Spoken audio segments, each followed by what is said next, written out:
What's up, guys? A couple things we're going to be doing today.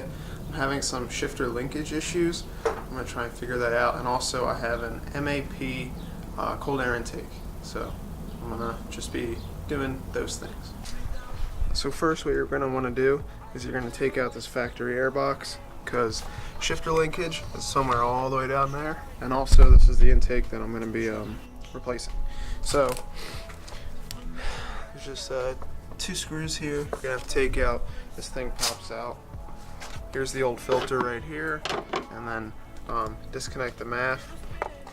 Take these clips out of this plastic right here, and then now I'm gonna disconnect the blow off recirculation valve and take this out.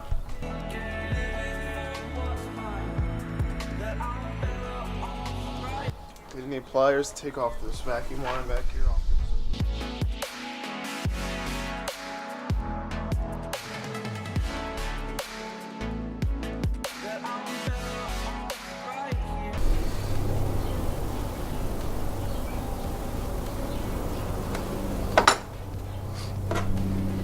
Change of plans, you actually don't need to take that off.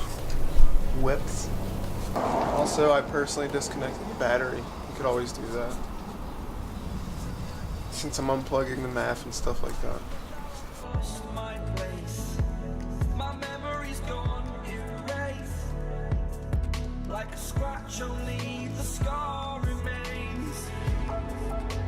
I personally put all my parts in the bin so I don't lose them. This is the new MAP piece right there. For sure this thing's gonna come out from all the way down there.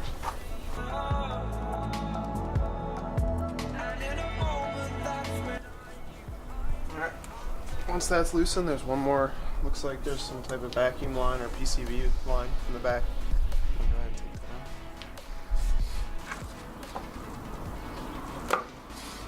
out. Looks like we got one more line.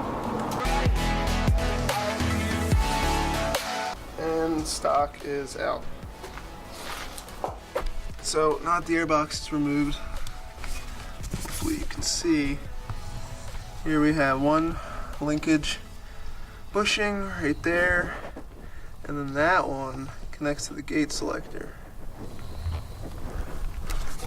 And if you don't know, those 2 bolts right there, left and right, they are adjustable. The gate selector is actually adjustable. So I'm going to be fiddling with that. Maybe try to put some grease on those, and we'll see. So these Evo 10s notoriously have a tough 2 to 3 shift. So if you could see, I just tried putting some synthetic grease on the gate selector right there, where you're looking at up and down. You know, obviously the previous owner put I guess Torque Solutions bushings, shifter bushings on. That's what that is right there. So I just put some grease on, put everything back together. Not much else I can do. So pretty much I'm just gonna install the intake, and with this aftermarket intake, it'll actually be easier for me to access that if I need to in the future.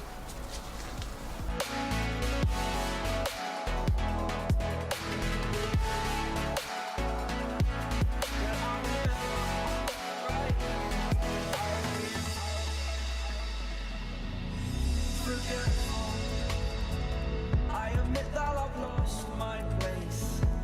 My memory's gone erased. Like a scratch, only the scar remains. Unfortunately for me, there's only one bung on the MAP intake, and there's a little tiny hose that goes into the stock one over here also. There's only one hole in this, and it's not long enough to reach into, like, if I fed it into this one. So unfortunately, this won't fail my car, because I'm not just going to leave lines not hooked up. So I'll be contacting them, and I guess I'll keep you updated on this.